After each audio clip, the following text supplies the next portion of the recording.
Hello, everyone. Thank you all for joining us this afternoon. Professor Dish will be here presumably soon, but he had an important meeting. So we're going to get started. This debate is sponsored by the International Security Center, the Alexander Hamilton Society, and the American Enterprise Institute. And Mariah's going to say a little bit about the Alexander Hamilton Society. Sure. So the Alexander Hamilton Society is an independent, nonpartisan, non-for-profit membership organization dedicated to promoting constructive scholarly debate on basic principles and contemporary issues in foreign, economic, and national security policy. We sponsor debates at colleges and universities and provide other opportunities for our members to flourish intellectually, professionally, and personally. We have 3 professional chapters in DC, New York City, and San Francisco, and 40 active university chapters. So feel free to find me or any of our other officers, Crystal's in the back, Jamie, Annie, if you want to discuss getting involved and helping to organize panels like this in the future. To briefly outline the debate, there are a couple of debate sheets floating around. There will be 2 rounds of 30-minute presentations by our guest speakers, followed by 15-minute rebuttals from the professors. The last half hour will be for questions and answers. So before we begin, I really want to say thank you to our guests, Michael Doran and Michael Rubin, for traveling all this way. Mr. Rubin actually came in from Spain, and all the way to South Bend. It's really not an easy trek to make, as we all know. And to Professor Desch and Professor Gholz for their flexibility, willingness to participate, to the folks at AHS and AEI for making this all possible, and finally to Anika, who is the NDISC program manager. I just want to say thank you to her, even though she's not here right now, because she's picking up Professor Desch on a golf cart. She's the best. We'll do speaker introductions briefly, and so I'll begin with Mr. Rubin, who will be going first on the debate. He'll be speaking about Iran. He's a resident scholar at the American Enterprise Institute. He has a PhD and an MA in history from Yale, where he also obtained a BS in biology. At AEI, Dr. Rubin researches Arab politics, the Gulf Cooperation Council, Iran, Iraq, the Kurds, terrorism, and Turkey.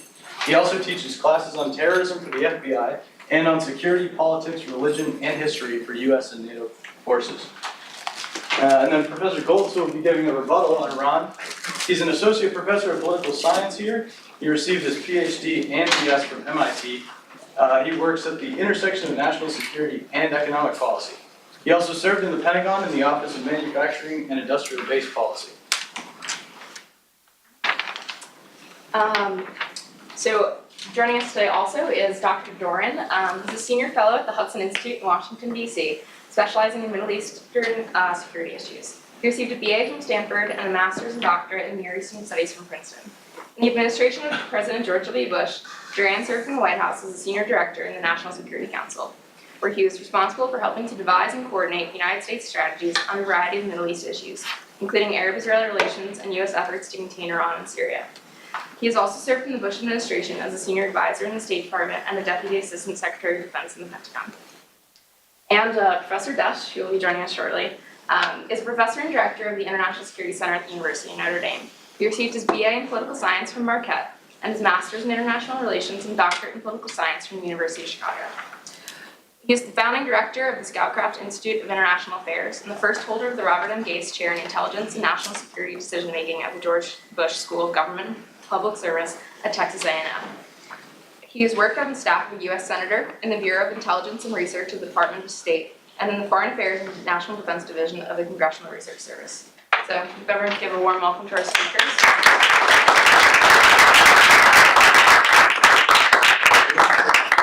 Okay, thank you very much. It's a pleasure to be here. My day job, as you just heard, is at the American Enterprise Institute in Washington, D.C. One of the worst things about working at a think tank is whenever you're under deadline, whenever you got that book chapter due, that translation that needs to be done, the op-ed that needs to be finished, invariably that's when you get called and you have to just drop everything to do the talking head bit on television. I was once doing this recently on Fox News, giving away 17 seconds of wisdom about Afghanistan, and I came back to the green room afterwards, and there's a governor there with the whole entourage. The governor was going to be talking about healthcare or something. One of the governor's aides said, "You know, you look good up there." I said, that's kind of funny because my wife had just texted me and said, Michael, I thought you looked fat, bald, and mean. and the governor looked up from his notes and said, I didn't think you looked mean. But no matter how mean I may or may not look, by all means, I mean, the real value of this is going to be the question and answer period, so don't hesitate to engage. And I believe that both Professor Doran and I are going to try to keep, instead of to a half hour, we're going to try to make it a lot more concise. That said, I'll be talking about Iran and US power towards Iran, admittedly with the caveat that I'm a historian by training, which means I get paid to predict the past, and a lot of people would say I only get that right half the time. So when it comes to predicting the future, that's a whole nother ballgame. That said, we could definitely say that there, across administrations, whether we want to look at the Trump administration as an outlier, whether we want to look at the Obama administration as an outlier, but generally there's a bipartisan consensus in Washington with regard to what broader US concerns with regard to Iran are. They include terrorism, the nuclear proliferation, and violent opposition to the Middle East peace process. And then at times human rights and democratization and all those issues come into play. But generally, when it comes to the harder aspects of US national security, it's terrorism, violent opposition to the Middle East peace process, and the whole nuclear issue, which get linked. Now, when it comes to considering these three, what I want to first of all point out is that we can talk about issues like terrorism, but they're in international law. There is no consensus definition as to what terrorism is. In 1988, for example, the Encyclopedia of Terrorism, I think published out of Columbia University, said that there were 100 different definitions floating about just in terms of Western security agencies. By 2006, that number had proliferated to more than 250 different definitions of terrorism. So in reality, the idea of terrorism is much like that famous Potter Stewart quote in the Supreme Court with regard to pornography, which is, I can't define it, but I know it when I see it. And a lot of these countries will often take an a la carte approach definition to terrorism, which is basically saying we condemn terrorism, except when it happens to be for a cause with which we agree. And some critics have also accused the United States of doing the same thing with regard to a lack of consistency in our application of foreign policy. That said, while we can have a debate over the definition of terrorism, and the reason that's relevant to Iran is with regard to the whole notion of how the United States power should interact with Iran, there's also a much more fundamental question about what motivates terrorism. I tend to think of terrorism on a spectrum, where it's not an either-or question, but on one hand, you have a whole, if you will, canon of scholarship. Robert Cate at the University of Chicago, among those, for example, who will argue that terrorism is rooted much more in grievance. It's occupation, it's poverty, it's lack of educational opportunities, it's unemployment, those sorts of issues. Whereas other people will tend to argue that terrorism is motivated by ideology. Now, when it comes to terrorism, oftentimes US administrations, especially within the State Department and the diplomatic corps, tend to look at terrorism, they tend to be much more comfortable understanding terrorism in terms of grievance. And the reason is because if terrorism is really rooted in grievance, you can address grievance and then terrorism will go away. Therefore, we often hear that the problem to counter terrorism, we need to address poverty, and we need to allow for greater employment and greater education. But if you actually, I say this a little bit with tongue-in-cheek, that's just in case someone decides to quote me afterwards, but when you actually look at the statistics, if you want to really counter terrorism, then you want to keep people poor and stupid. Now, I'm not saying this is a serious policy prescription, of course, but if it was just motivated by grievance, by a lack of education, by poverty and so forth, we wouldn't have, for example, so many of the 9/11 hijackers be educated and middle class. And indeed, when we look at terrorism writ large, oftentimes those conducting the terrorism are much more educated, and they tend to have a much much more middle class background. And part of the reason for that isn't simply some of the technical issues involved, but it's also recruitment. If we want to go further afield from Iran, where are many potential suicide bombers recruited? I mean, the knee-jerk reaction is to say in the mosque, but oftentimes in the Middle East, the mosques are now strictly regulated. There's much more surveillance of mosques in the Middle East than there are of mosques outside the Middle East.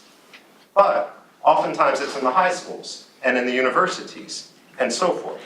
And one primary example of this would be someone like Abdullah Azzam on the other edge of the sectarian spectrum, who, long story short, became the ideological mentor for Osama bin Laden. And by the way, there is a prime example of ideologically based terrorism, because he was a Palestinian. He was recruited into the Muslim Brotherhood, indoctrinated into the Muslim Brotherhood while he was on scholarship to Al-Azhar University in Cairo. He comes back, he tries to indoctrinate his students in Jordan. King Hussein of Jordan at the time, the father of the current king, was going to have none of it, expelled him to Saudi Arabia, and broadly speaking, this is in the middle of the 1970s, there was a flood in Saudi Arabia because of the oil boom of Cadillacs, color TVs, and cosmetics. And what Abdullah Azzam taught was that this wasn't the passive manifestation of Western oil money. Rather, this was a deliberate conspiracy dreamed up in the bowels of the Pentagon to separate Muslim children from God. Therefore, if there's no difference at the time of an F-14 bombing Mecca and David and Baywatch on the airwaves, if you've been attacked by the Hoth, then it's perfectly permissible to hijack airlines and pilot them into the World Trade Center. And again, this wasn't what Abdullah Azzam did, he was killed, but it's what one of his chief mentees did. The fact of the matter is that shows a very ideological nature, unless what you want to say is the grievance is really Western culture, Western liberalism, and then how do you compromise on that? It just means, what I'm saying is I'm not a magic formula guy. And ideologues tend to simplify everything, and the fact of the matter is, in the Middle East, and I don't care whether it's Israel, whether it's Syria, whether it's Yemen, Saudi Arabia, or Iran, if there was an easy answer, it would have been established already. So let's stop looking for the magic formula there. Now, when we look at that sort of trend in ideologically based terrorism, it has corollaries on the Iranian side of the spectrum. And one of the primary examples that I can think of is Jalal Ali Ahmed, who, and this goes before the Islamic Republic, who in the 1960s wrote a book called Garbzadagi, which is often translated into West Toxification, which was basically saying the reason why we've become so weak over time is because we've allowed the penetration of this sort of Western liberalism, this foreign influence and so forth. It's almost to some extent a corollary, although not as Islamist, to what the Muslim Brotherhood is preaching. And these ideologies have long permeated the Middle East, oftentimes because of the confrontation with the West, be it through colonialism or imperialism, or be it through other reasons. And certainly the Iranians feel a sense of grievance. They were never formally occupied, but they were certainly victimized by great powers over time. Now, one of the other aspects I want to, and therefore I'm going to weave this all together in talking about Iranian terrorism and how US policy might confront it. But one of the other cautionary tales I want to say is we've got to stop, let me put it this way, I spent 14 years in a Quaker school, and then 9 years in an elite university. And multiculturalism was drilled into me. And it was all about appreciating each other's differences. Essentially, it became the ability to walk into a sushi restaurant and order a mojito. But fundamentally, I would argue that's culturally arrogant. We need to also consider that different peoples can think in very, very different ways. Iran's got a more than a 2,000-year history, a near contiguous history. I mean, when I was in grad school, me and the other Iranian studies guys used to go out on Friday evenings and play a drinking game over who could name all the Iranian leaders back over time. I mean, you have Ali Khamenei, Ruhollah Khomeini, Mohammad Reza Shah, Ahmed Shah, Muhammad Ali Shah, Muzaffar al-Din Shah, Nasser al-Din Shah, and so on. And believe it or not, none of us got married till we were in our 30s. At any rate, the point of this is when you have that sort of near contiguous history, you also develop your own sort of intellectual history. So when we think of the basis of US strategy, and this is what my book, Dancing with the Devil, was about. It was about a history of US negotiations with so-called rogue regimes as defined by the Clinton administration and terrorist groups. And by the way, if any of you get it on Amazon and it's a vampire romance, Wrong book. But when it comes to this, we've got to consider that if we look at Western strategy, I mean, we can start with Machiavelli, we can go to Hugo Grotius, we can go to any number of great strategic thinkers. But why would an Iranian go to the same strategic thinkers in developing their own sense of what diplomacy is or what strategy is? So while we might look at Machiavelli as, in some ways, the father of strategy, the Iranians might go to someone like Nizam al-Mulk, who wrote the Siyasat-Nameh. He was a prime minister, a grand vizier, to one of the Seljuk kings back in the 11th century, and he wrote something called the Siyasat-Nameh, the Book of Kings. An instruction, or the Book of Governance, I should say, an instruction manual for kings. And so while we tend to think of power in terms of its consolidation, what he taught was you always want to duplicate power so that you can play different units off each other, so that they can inform on each other, so that you can play games with resourcing. Which was the pro-Iranian militia in Iraq? Was it the Badr Corps or the Jaysh al-Mahdi, Muqtada al-Sadr? I would answer that the answer to that question is probably yes. I mean, because they're approaching it from a fundamentally different point of view. So, when it comes to Iran today, we have the problem of terrorism. How do we confront this, especially if it's ideological? One of the problems we have is that written into the Constitution of the Islamic Republic of Iran, it talks about export of revolution, and more importantly, in the founding statutes of the Islamic Revolutionary Guard Corps, it talks about export of revolution as being one of the reasons why Iran exists. Now, I used to live in Iran. They used to call me Pasade Shaitani Bozor, son of the great Satan. And I can be the first to attest, most Iranians want absolutely nothing to do with the Islamic Republic. They've given up on it. You guys know the joke about the former reformist president, Mohammad Khatami? An Iranian woman's getting married. On her wedding night, she tells her husband, I probably should have told you this before, but this is my second marriage. Husband goes, what? She says, no, don't worry, I'm still a virgin. Well, how can that be? And she said, well, my first husband was like Mohammad Khatami, a reformist. He kept promising to do it, promising to do it, promising to do it. And after 8 years, he didn't touch a thing. And the fact of the matter is that there's a great deal of apathy in Iran, but it would be a mistake to think that Iranians are revolutionary or would welcome, especially after their last 2 centuries, they would welcome American or any other foreign interference actively in their country in order to bring this about. That doesn't mean they want a complete disassociation from the West, but there's a sensitivity there which we need to be aware of. How do we deal with that sort of ideology? I sometimes think that Iranian leaders drive around in Tehran, city of 14 million people, with bumper stickers on their car that say WWKD.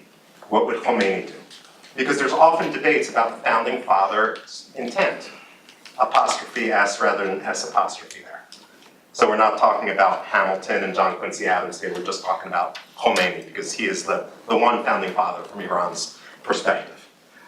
When you have a situation like that, what does export of revolution mean? Well, back in 2008, there was actually a debate that was led by the likes of the former president, Mohammad Khatami, who said, look, I mean, what Khomeini meant was we should build ourselves into a soft power Mecca in order to show that our model is superior to everyone else's. And the answer to that was delivered by the Revolutionary Guard and by people close to the supreme leader, which basically said no. It's all about export by means of bombs and bullets. It's about sponsoring insurgency and so forth. That's the reason why we exist, and it doesn't matter what 90% of the Iranian people think, because the whole point of the Revolutionary Guard is to insulate the leadership from the people. Theologically, Khomeini is the deputy of the Messiah on earth, so it doesn't matter what the popular will thinks. So how do we confront a situation like this? Now, I'll come back to this at the end, but the other big issue is the nuclear issue. And you know, we can sit here and debate, and it's a very tired debate, about whether the Joint Comprehensive Plan of Action, the so-called Iran nuclear deal, was a good deal or not a good deal. Those who are true, let's put aside some of the people who are just hackish in Washington on both sides of the issue. If you ask a true believer and a supporter of the deal what they were trying to achieve besides constraining Iran's nuclear ability, what they would say and these are people very closely associated with the negotiations, was that they had sort of like a Deng Xiaoping moment, where there was a competition, and by engagement, they could sort of privilege the reformers over much more hardline factions. I happen to disagree with this philosophy in the case of Iran for reasons which I'll explain. But there's also a counter to the deal. I mean, a counter narrative, which was the deal wasn't very good. I'm in that camp. When people say it was shrink-wrapped, for example, that it constrained Iran's nuclear program, there's any number of loopholes there. I would say it's not the most robust control non-proliferation deal ever signed. You consider 1991, South Africa giving up its nuclear weapons. It took the International Atomic Energy Agency 19 years to certify their dismantlement as complete, and that was with a fully compliant South African government. Likewise, in 2003, we forced the complete physical dismantling of Libya's program. And if you look at Iran, Iran's only promised to abide by the additional protocol of the Nuclear Non-Proliferation Treaty. It hasn't actually ratified it, which means they could walk back from it at any time. And I would point out that Hassan Rouhani, when he was the National Security Advisor and nuclear negotiator, back from 1988 to 2005, did exactly that. And he promised to abide, and then he walked back from that. Now, this brings us a question. Are we sure that Iran is, it brings multiple questions, but number one, are we sure Iran is sincere? There was a debate against the backdrop of Ahmadinejad's administration, where you had people associated with the more reformist camp say, look, Ahmadinejad, look, Mahmoud, you got it all wrong. And you should stop with this Holocaust denial, you should stop with all this incitement, because all it does is get sanctions brought upon us. What you should do instead is have dialogue, and during that dialogue, we can import all we need for our special programs.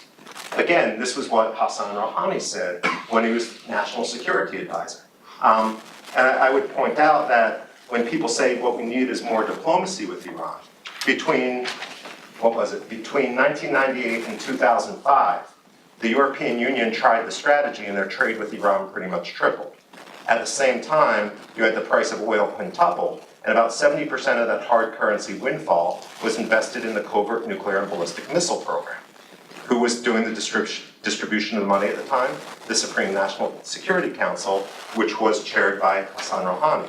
In fact, on February 9th, 2005, at the University of Mashhad, at Ferdowsi University of Mashhad, Hassan Rouhani outlined his strategy versus the United States, and he talked about how at every point in history, at every point in confrontation, the Islamic Republic has emerged victorious over the United States because of a doctrine of surprise. You lull them into complacency with dialogue, and then you deliver a knockout blow. Now that doesn't mean you shouldn't have dialogue by any sense, but it does mean that you shouldn't have trustful dialogue. There's got to be a lot of verification here, and I would argue that one of the problems with the deal is that verification has fallen short. But let's stop arguing about the deal. The fact of the matter is, one of the issues with regard to the deal is it has sunset clauses. And so provisions of the deal start to expire.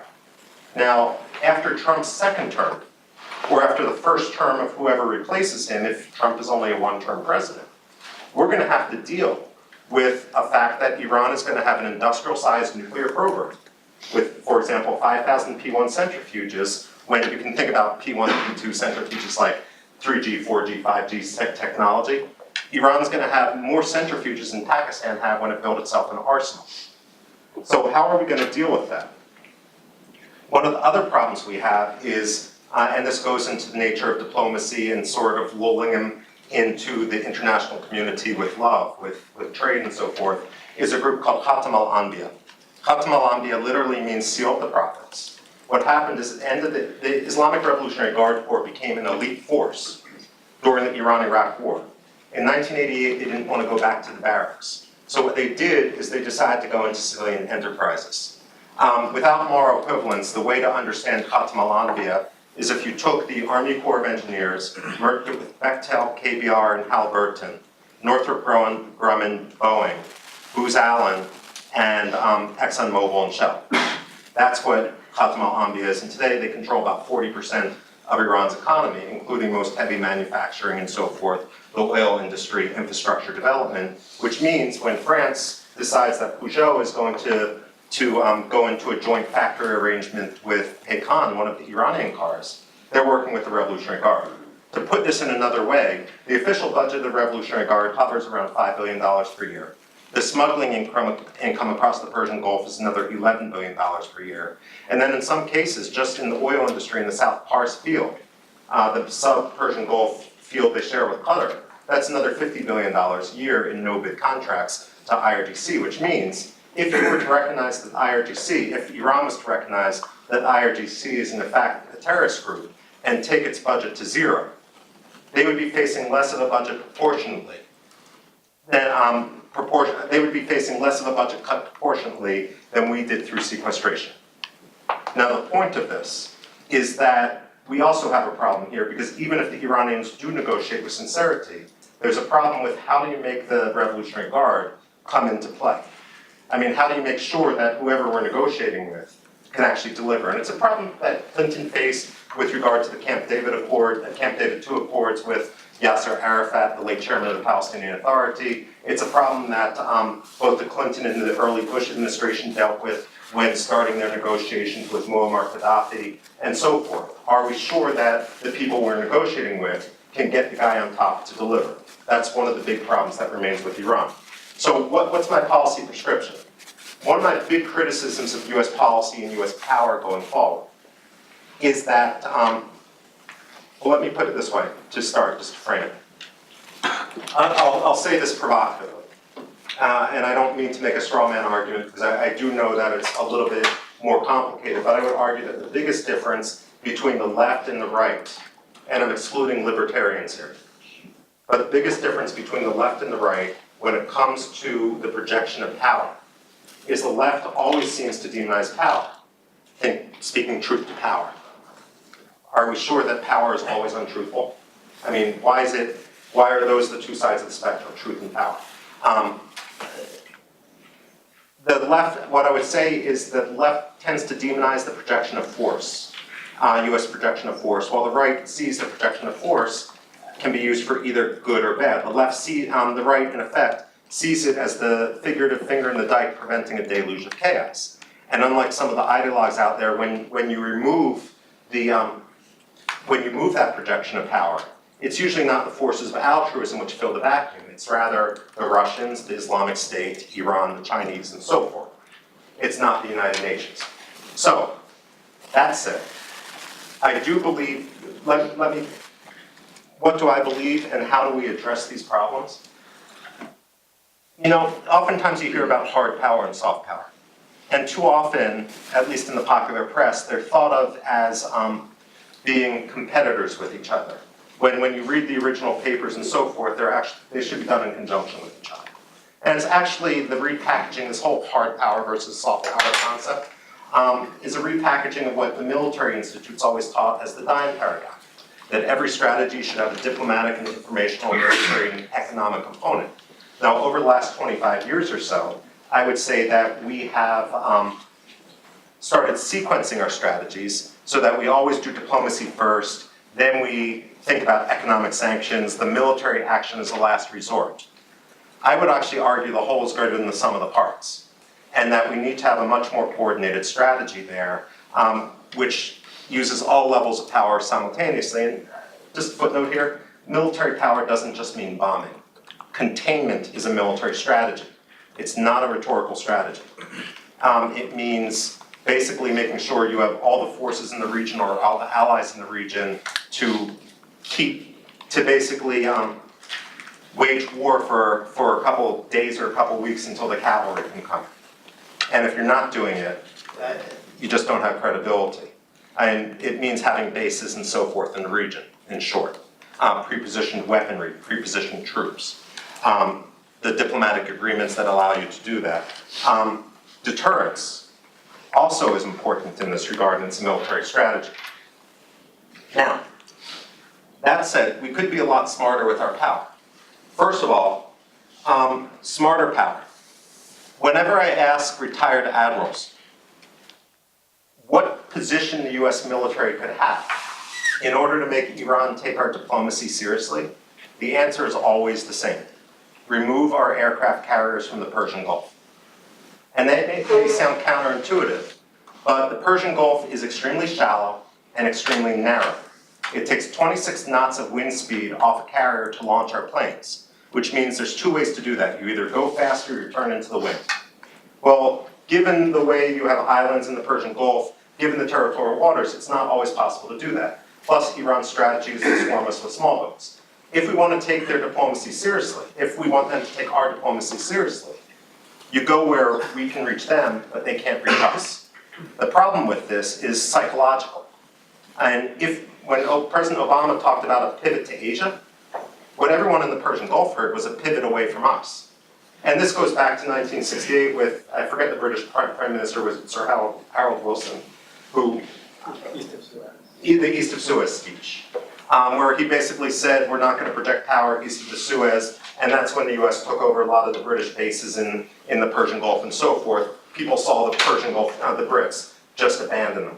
And history matters. The whole reason it's important to study history is to see the world through other people's eyes. And so how do we psychologically convince our Arab friends in the Persian Gulf that just because we're moving our carriers, which we never really had in the Persian Gulf until 1991, isn't an abandonment of them? And that's a much more broader strategy, which we haven't undertaken. I do a lot with the European Greens. And one of the things I'm always trying to shame the Europeans in is, why is it we support independent trade unions all over the world, except in Iran? Iran and Israel are the only countries in the Middle East that really have independent trade unions. And ever since 2005, the Bush administration missed its Lech Walesa moment when Iran got its first independent trade union. And in the end, that labor union leader, Mansour Osanlu, ended up getting his tongue cut out so he couldn't give literally, so he couldn't give speeches anymore. But there is, when you have the Revolutionary Guard control 40% of the economy, this is one of the reasons why working class people were turning on the Revolutionary Guard this past December and January. Well, if you empower the labor unions, well, that's all the less money that can be diverted to Hezbollah or ballistic missiles and so forth. There's a reason why Iranian teachers are demonstrating under the banners, forget about Palestine and think about us. Forget about Hezbollah and think about our salaries. So we have all sorts of other mechanisms. In the dime paradigm, we never talk about the informational strategy because the United States associates influence operations with propaganda. And anything we say and broadcast into Iran will be propaganda unless we actually turn Iran's own words against them. So for example, Iran has a fairly robust media at a local level.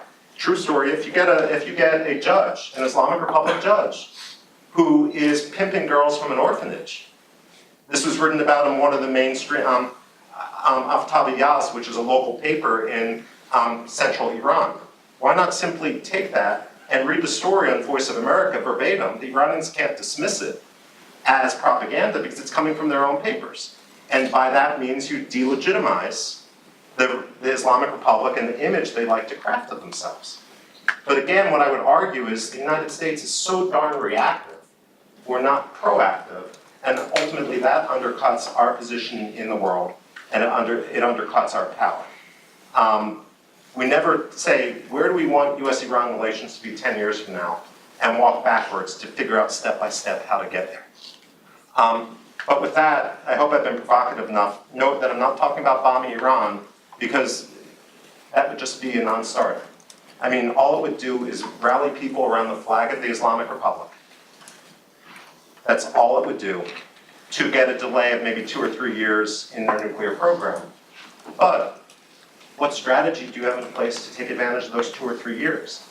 If you don't have a strategy, then you're talking about, for the sake of cowardice in Congress and inability to voice a strategy in the executive branch, you're willing to put our military's lives on the line, and I find that unacceptable. But with that, let me conclude and turn the floor back over. And as I conclude and turn the floor over, let me also turn the mic over. While I do that, thank you very much, Dr. Rubin, for your presentation. To Mike or me? Yes. We would like to make a quick announcement where we sincerely apologize. Professor Desch had something very important come up. So we will go right to question and answer after Mr. Duran's minute. I'm sorry to hear that. I was afraid that was the case. Mike is the head of a big university-wide committee that I was meeting with the provost today, and I'm afraid it was going to run all afternoon. Anyway, so I'm supposed to talk about Iran from a different perspective, perhaps, than Michael on my right as opposed to on my left. This panel was going to be 3 mics in Eugene. It could be a band, something. But no, it's 2 mics. Anyway, I guess I wanted to start off by saying, like, I really will come with a quite different perspective.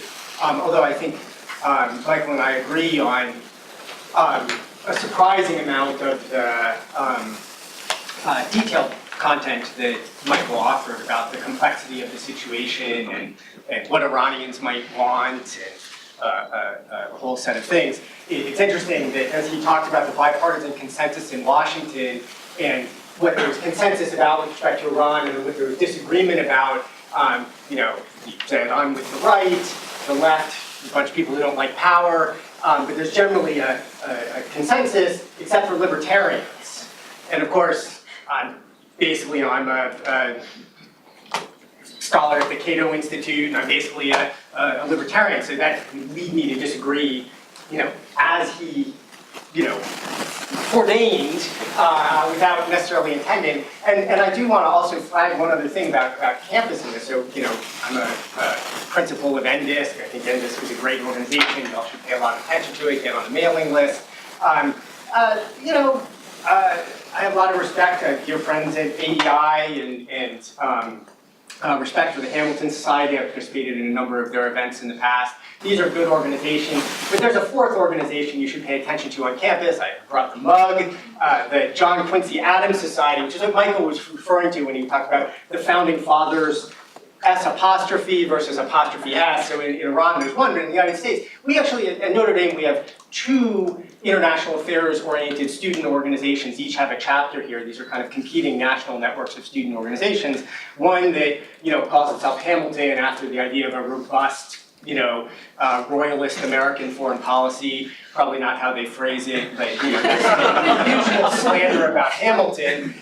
The other, you know, true American identity is named for John Quincy Adams. Here's the mug, has this great slogan on the back, America goes not abroad in search of monsters to destroy, which is, of course, a very famous quote from John Quincy Adams, where the well-wishers of freedom all around the world, we seek to safeguard our own. And it's a matter of prioritization. And there is a JQA chapter on campus, and I would urge you to pay attention to that, get involved in that. The president, or actually, vice president is here too, Maddie over there. So I'll flag that as a way of encouraging debate, not just among scholars, which is something both of these organizations are committed to, but also among student conversations too. And these are both great organizations, and participate in both of them. So, Michael laid out a broader or a more full conversation about Iran than I had intended to cover. So I had not intended to spend a lot of time on Iran's relationship to terrorism. I was going to deal with that in passing and focus mostly on the nuclear issue because it's so much in the news these days. So. Focusing, you know, French President Macron was just in Washington talking about the JCPOA, what are we going to do on May 12th? Like, this is the issue of the moment, and it's a great kind of international relations issue for us to both discuss as a point of American foreign policy and also to kind of apply what we think about is learning about international relations and how the world works and kind of our theories and evidence about how the world works and what the implications of that are for the choices we have to make. So I was going to focus on that. I'll say a couple words about terrorism in passing. I'm happy to talk more about that as well. But I was going to make 3 points. Michael didn't actually say as much as I thought he might have about, he said we should have a strategy for what to do with respect to Iranian bad behavior. Called for strategy and suggested that robust American power would be part of that. And I'm glad he agrees that bombing is you know, not likely to be very effective except in concert with other, you gotta have a response to follow up after the bombing. I, of course, think the bombing would be a bad idea. So, but I guess I want to tone down the aspirations of American foreign policy, right? So I want to keep us safe. I want to keep the world relatively stable and safe as best we can. But I want to recognize that even for a very powerful country like the United States, there are things that happen that are just beyond our control. The illusion of control is itself a challenge or a problem for American foreign policy. We believe that we are so powerful that we can make the world respond, not necessarily be the ideal that we want it to be, but that we can govern events in the world. And very often that's not true. Part of it reflects the complexity that Michael talked about, that we just don't understand all of the possible interactions or all of the possible forces at play. And part of it is just that there are some things that are beyond an outsider's control. So my first point is with respect to nuclear weapons, we really have very limited control using military force or any other tools of power over whether Iran or other countries get the bomb, right? Over their militarized nuclear programs. The bomb, nuclear weapons, it's very old technology. It's not complicated technology to get something to explode. It's well known how to do this. The plans, I mean, Michael mentioned centrifuges, mentioned the P1 and P2 centrifuges, right? The plans for these sophisticated nuclear technologies, which aren't that sophisticated, they're fragile, they're hard to make, they're hard to operate. You have to work at it, right? But the plans for how to do these things were stolen by a young Pakistani in the early 70s and have been circulating. Like it's not unknown technology. And keeping a lid on that kind of technology, on technology that basically people at Notre Dame who have a good education in physics, chemistry, chemical engineering, they're a set of different, take some technical background, but it's well within your ken. This is not a super difficult thing to do. Basically, any country that puts its mind to it, you can put hurdles in their way, and we should. We should make it hard. We should have export controls. We shouldn't sell people, bomb precursors, right? Good, we have those in control. It's worth trying to restrict people's access. But Iran is a fairly sophisticated country. It's a country with a good amount of money. There are lots of technically trained people there. Technology is not prohibitively hard. If they want to work towards this, they can work towards this. The way you stop countries from working towards getting the bomb is that you work on them not to want to get it, right? To make it not that exciting for them, not to pursue the effort to get the bomb. So the JCPOA does that. Has gotten them to suspend their effort, right? It's not that we could prevent them from making effort. The Israelis have been killing Iranian scientists for years. We've been doing things to disrupt their access to materials, but they can chug along if they choose to do it. What we want is them to choose not to do it. And we made a deal that convinced them, at least for a time, to choose not to do it. And we might want to follow up on that in ways that reinforce their decision not to continue to pursue the bomb. But a lot of our alternatives, in fact, a lot of the alternatives that Michael was proposing of kind of having an overt forward power projection presence, getting up in their face, exerting power, reminding them that we don't like them, and by the way, they don't like us either. The more we keep that on the front of their mind, the more they're going to be thinking, hey, this isn't that hard and it might be worth it to us to try to do it. Let's work on it, right? Whereas if we went a different route, if we didn't kind of get all up in their face and keep pushing, we could find ways to make them think there's another path. We don't have to like them. We can consider them adversaries. That's fine, right? We don't have to make them friends. We certainly don't have to make them allies. They want to say death to Satan, and by that they mean us. Okay, right? Free speech guys, you can say that. We say we don't like you either. But you don't have to build a bomb. So the first thing is, the bomb is old tech, and we can't really control whether countries that want to get the bomb get the bomb. What we can do is we can influence whether they desire, how much effort they want to make towards getting the bomb. The second point is, even if things went really wrong and the Iranians did get the bomb, that wouldn't be great. I don't want Iran to get the bomb. I don't mind so much that countries we consider nice, countries that we consider reliable, countries that we consider friendly, that, England has the bomb, I'm not pissed, right? France, okay, right? I wouldn't be happy if Iran got it, but it doesn't wind me up to thinking, oh, that's a monster I better go destroy. So part of it depends on what you think motivates the Iranians, or would motivate them, since everyone kind of agrees that right now they're not actively working on a bomb. What would motivate them to try to get a bomb? And there are two motives that scholars talk about a fair amount, right, that might motivate countries to get the bomb. One is prestige and another is security, right? And so if we think the Iranians want to get a bomb for prestige reasons, because all the cool kids have it, I mean, geez, the French have it, and if the French are anything, they're cool, right? So if that's what they want, if they want to be kind of the big Shiite kid on the block or whatever and have a bomb for it, well, if that's all they want it for, it doesn't hurt us that much, right? Okay, they're prestigious. We say, yeah, you're a real country. We're a real country too. Let's all be real together. Fine. But that doesn't pose a threat to us. It doesn't diminish the fact that we're also a cool kid, right?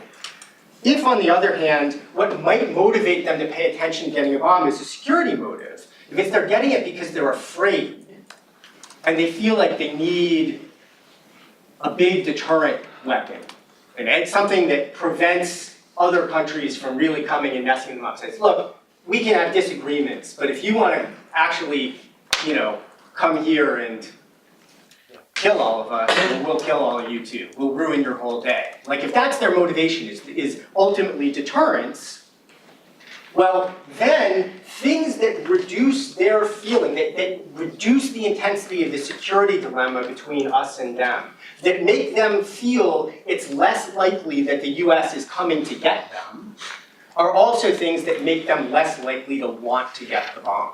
So getting up in their face and telling them, yeah, we hate you. Yeah, we're going to support anti-regime elements in your country. Yeah, we're going to hope that somebody overthrows you. We're not going to do it, but we hope somebody gets around to, putting all you guys in jail. That's not going to make them feel good, right? That's going to make them feel like we're under siege. That's the world we've been in for a long time. And there are a lot of reasons that's been the case. Like, both sides have missed opportunities in the past to improve the relationship, right? So Michael's AEI colleague, good friend of mine, Ken Pollack, wrote also a book about the history of US-Iran relations, where his main point in this book, I think, is a useful point, which is that it's been sort of a comedy of errors. It's been missed opportunities on both sides. Both sides have tried to fix things at just the time when it wasn't an opportune moment for the others, right? We reinforce each other's fears. We should do less. We should take the pressure off that. So that's the second big point, is, look, stepping back probably reduces their motive. But even if they did get the bomb, if they got it for prestige, it wouldn't hurt us. If they got it for security, I guess the last thing I should say is, they might be getting it to deter us, but that also is part of an understanding on both sides that deterrence works. There's a long history of, even regimes we really don't like getting the bomb, doesn't lead to war, to escalation, to overly ambitious foreign policy. Actually, in many cases, it tamps down rivalries, right? So you think about the US relationship with Mao's China or with Stalin's Soviet Union or other, it's not necessarily the case, right? Deterrence work. Countries that have the bomb can still get along. Third point that I want to make, I'll make briefly because it turns out Michael and I agree a fair amount more than I thought about this. And that's just, if you wanted to do something different, if you wanted to make a break with where the world is today and put more pressure on the Iranians, the alternatives to the current situation, Michael Zaidi doesn't like the JCPOA. I probably like it a little better than he does, but I'm also basically not just a libertarian, but a realist, so I think kind of what's written down or these kinds of commitments are kind of worth the paper that they're written on. Paper can be worth something, but I don't spend a lot of money even on fancy paper. So it's not so much the paper that matters, it's that the commitment to a certain kind of relationship, to living with each other and taking the pressure off is kind of the trajectory we were on. If we decide to change that trajectory, to reverse it to a trajectory of saying, you know, we want to remind you at every chance we get that we don't like you and we want to keep poking you, right? We're not going to overthrow you, we're just going to remind you, hey, we don't like you. You know, the weather looks fun. If we go back to that world, it doesn't actually achieve what Michael wanted, a better strategic end. There's not a mechanism where that gets to a resolution that we like. So I'm not going to go into the, if we decided to strike them, it's unlikely to stop the nuclear program because we agree about that. It is unlikely, in fact, it would reinvigorate their support for the nuclear program. But I would want to remind that we actually have lots of goals in the region, including with respect to Iran, that we might achieve more effectively. This might pertain to terrorism or to human rights or democracy in Iran. We might attain them more effectively through the JCPOA than through the alternative of belligerence, pugnacity, hostility.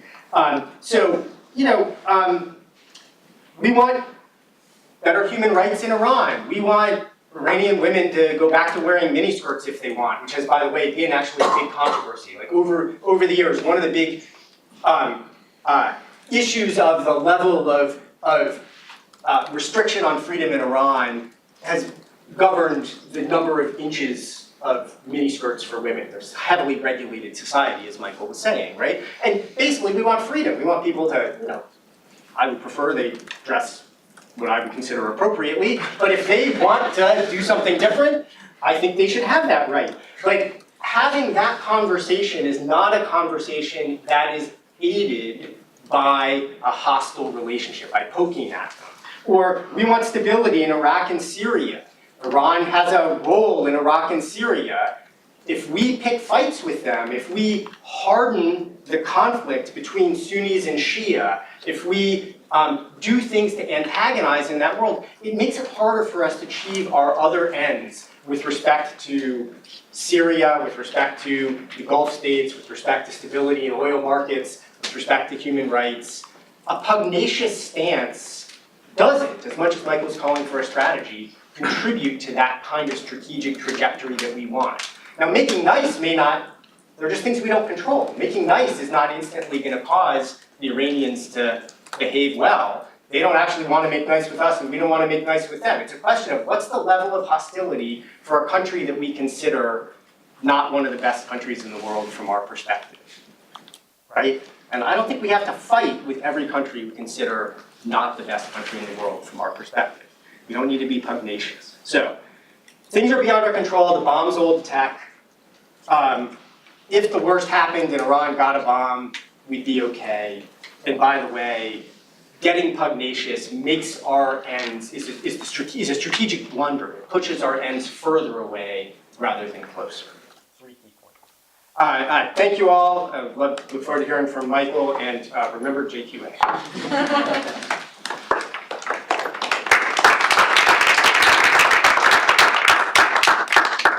I wonder if, hi, I wonder if, since I have a note from Professor Dash here, by the way, he said, Mike, I watched some of your videos on YouTube, and I am quivering at the thought of having to debate you. I'm hiding in my office and I can't come. Please forgive me. So, I forgive you. A lot of people are intimidated. I think since we have an extra 15 minutes, if you don't mind, I actually want to, because it fits what I have to say anyway, I want to say why I disagree with everything you said. But I feel it's a little unfair since that gives me, I get 30 minutes and the last word. So why don't I do my bit and then you can have the last word and then we'll go to Q&A, and I'll go less than 30 minutes. Is that okay? So there are probably things that are beyond what I'm comfortable talking about, but that you might otherwise. He only did the talk out about. research on me, is what he said. No. Well, it's just, I'm not an Israel expert. Oh, no, and so as you talk about Israel, I disagree with your fundamental assumptions about how the US-Iranian relationship works. Of So course. I'll lay that out, and then I'll do my Israel bit, and then I'll hand it back to you if you don't mind. Sure. So I do actually disagree with every word that Professor Gholz said. And the reason for that, is that I have a very different view of Iran and what its goals in the world are. And I feel that there was a fundamental contradiction in what Professor Gholz said, and that he started out by saying that we have to be, these are my words, not his, we have to be a little bit, we have to have a bit more humility, recognize that we cannot remake the world in our own image and make everyone be the way we want them to be, particularly can't do that through the use of force. But then, as he went on, he suggested that we have ways of shaping the thinking of the Iranians, which I think violated his basic principle that we actually can't shape their thinking in that way.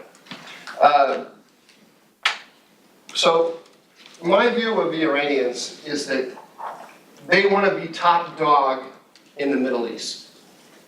And the power of the United States is getting in the way of them being top dog. They want to be top dog over Iraq. They want to be top dog over the Saudis. And they wake up every morning and they do an assessment of their situation that day. And it's how are we doing in relationship to all of our, let's call them near peer competitors in the region. And they do an assessment about where is the policy of the United States and where is the policy of the Europeans and the Russians in terms of helping us get a leg up over everybody else in the region. And I think if you listen to them talking among themselves, they're pretty open. They're actually shockingly open about how they see themselves as the supreme leader sees himself as the leader of the entire Islamic world, not just the leader of Iran. And so that's our problem. Now, that's problem number one. Problem number two is they hate us. It's at the very essence of their being. When I say they, I'm talking about the central elements of the regime, not the Iranian people. The Iranian people have an affection for the United States, there's no doubt about it. The Iranian people want to have greater interaction, economic and cultural, with the wider world, no doubt about it. Those are things that American policy might be able to capitalize on, but the guys at the top hate us. And the guys at the top are sitting on top of a volcano, and we know that. We saw it in 2009, the volcano erupted. We saw it back at the beginning of this year. There was the beginning, possibly, of an eruption. The guys who are running that system know that the people in the country hate them. And if they fall from power, they will kill them. So they're paranoid. They are absolutely paranoid. They feel like we're coming at them regardless of what we do. They hate us. They hate their own population. They're paranoid. They also hate Israel, and they repeatedly say they want to wipe Israel off the map. They repeatedly, and with a wink and a nod, they explain that their nuclear program is designed to do that. Of course, they don't admit, they don't admit that they have a program designed to get a nuclear bomb, but they're winking and nodding, and everyone knows that this is what they're really up to. At every possible opportunity, they flex their muscles in the absolute crudest possible way. The problem with American policy, and this is in the Middle East, is we do not play the game the way Middle Easterners play it. And the way Middle Easterners play it is they go in, if you do something that they don't like, and they have the power to take care of that problem, they wipe you out and they wipe your family out. And then they tell everyone in the region that they did that, and then they'll come to it again if you do something that they don't like. The United States, so in Iraq, for example, there's a contest going on between the Iranians and the Americans. When an Iraqi politician does something that the Iranians don't like, they hurt him physically, they hurt his family, they threaten him. They show him, just in crude mafioso techniques, they show him that they have dominance over him. When you do something that the United States doesn't like, they send you a démarche, and they send you a piece of paper in which they say you're making us unhappy. So we are the most powerful country in the world, by far. This is another point where I have a disagreement with Professor Gholz. We don't understand how powerful we are. We tell ourselves all the time that we're weak. We tell ourselves all the time that we're ineffectual. We don't understand. We tell ourselves that the application of of force by the United States is inherently counterproductive, and so on and so forth. All this is wrong. All this is wrong. We run the world. Now, that doesn't mean that we can shape everything in our own image at all. I agree we have to be humble about what we're doing. We have to be humble in our aspirations. We have to understand what our phenomenal economic and military power is good for and what it is not good for. But we should not tell ourselves we don't have it. We have it. We have to use it wisely, we have to use it strategically, and so on. But we are the strangest country in the world in that we have these incredible muscles which we refuse to exercise. This was brought home to me when I worked in the White House. I was talking to a friend of mine. A friend of mine was the Middle East advisor to Tony Blair. And I called him up. I was working on a paper for President Bush. I was in the George W. Bush administration. And I called him up to talk to him about this paper and to get their input, the British input. And he said, oh, I just came out from the meeting with the Prime Minister, and he said this, that, and the other thing. And I said, I'm really envious of you. And he said, why? And I said, because I have this thing. I really love Tony Blair. Don't ask me why. And maybe some Americans don't roll their eyes. British people today, they all hate Tony Blair. But I have enormous respect for him. So I said, because you have such a close relationship with Tony Blair. I mean, I see Bush occasionally, but it's not like I have the kind of relationship with Bush. And he said, well, that's funny, because I'm really envious of you. And I said, why is that? And he said, that paper you're working on? And I said, yes. And he said, when you get to the part that says next steps or what we should do? I said, yes. He said, when I write that paper for Blair, when we get to the next steps part, it always starts, in your next conversation with President Bush, you should say to him X, Y, and Z. Now think about that. Think about that. Britain is one of the most powerful countries in the world, right? It pales in comparison to us. It pales in comparison to us. Iran, compared to us, is nothing. It is nothing. It is a tiny, impoverished, third world country. And the Secretary of State of the United States sat for well over a month in Europe with the Iranian foreign minister, like this is the greatest summit in the world, like equal to the US-Soviet relations in the time of Nixon or Nixon in China and so on. Why? Why did we do that? We debased ourselves by negotiating with that country in that way. We elevated them, and we elevated them up over all of those other people in the Middle East who are very sensitive to these power relationships. So those are just by way of opening statements. Let me, with the hour and a half that I have left,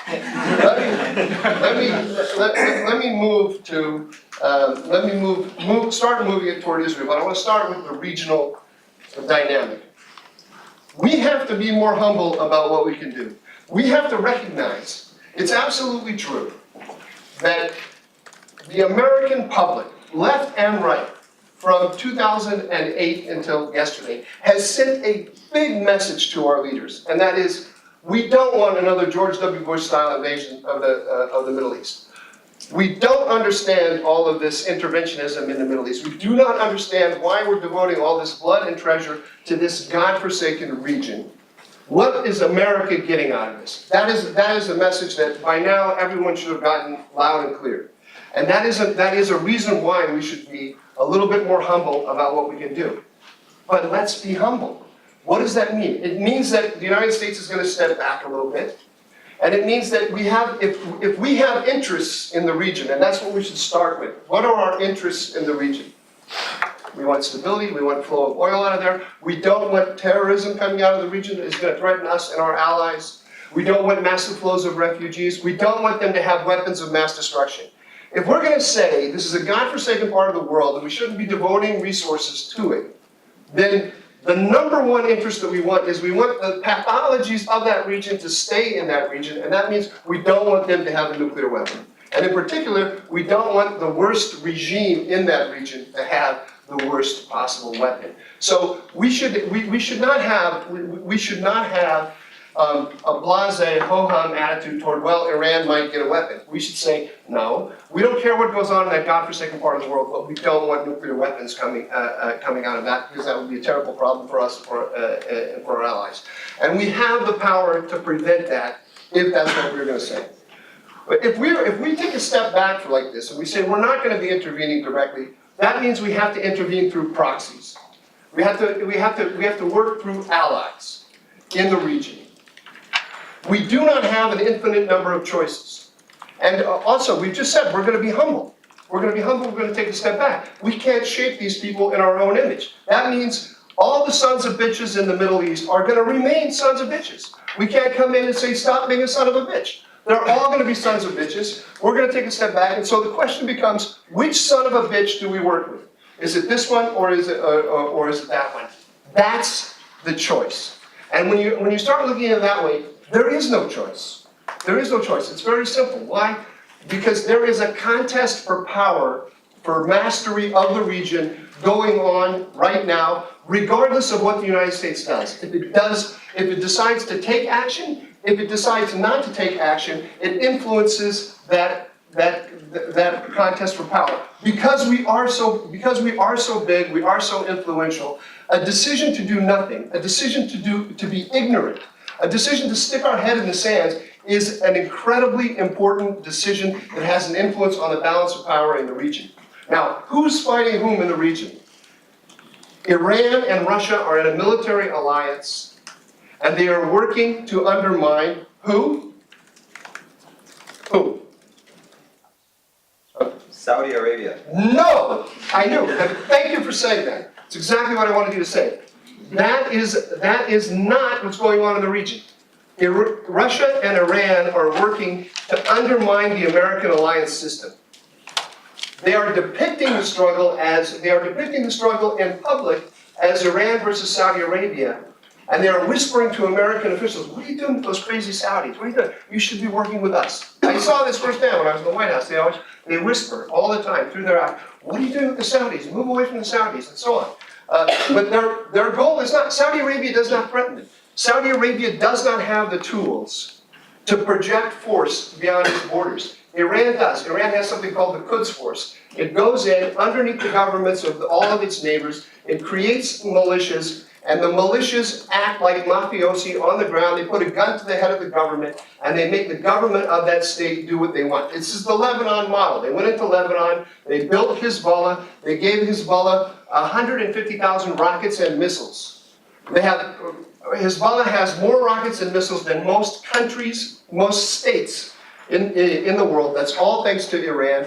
And Hezbollah now tells the government, the government of Lebanon what to do. They're following the same model in Iraq, they're following the same model in Syria, and they're following the same model in Yemen. That's the problem. Saudi Arabia has nothing like that. Saudi Arabia has money. It has money, and it's not very good at using its money in a strategic fashion.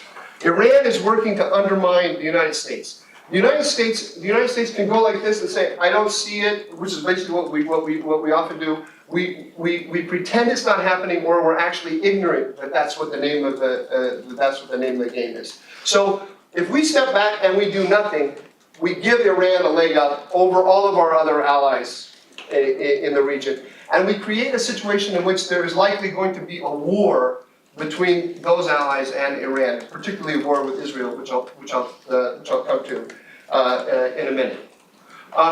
So we can either help Iran and Russia, or we can try to block Iran and Russia. Right now, our policy is betwixt and between. Our enemies do not fear us because we have these big muscles that we don't use.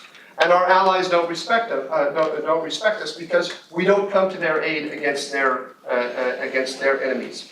That's the worst. That's a kind of Machiavellian no-no.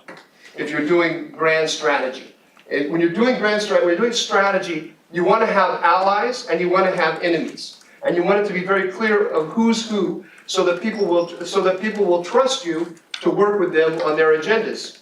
And so that you can develop common agendas with your allies. Remember, we're being humble. We're taking a step back. We're working through proxies. We have to have proxies that are reliable, that understand us, and that we understand. Right now, everybody's totally confused about who we are. Now, on that, let me move to the Israel question. The Israelis have two concerns. One is in the back of their minds a little bit, and one is at the forefront of their mind. The one that's in the back of their mind is the nuclear deal with Iran. Because the nuclear deal,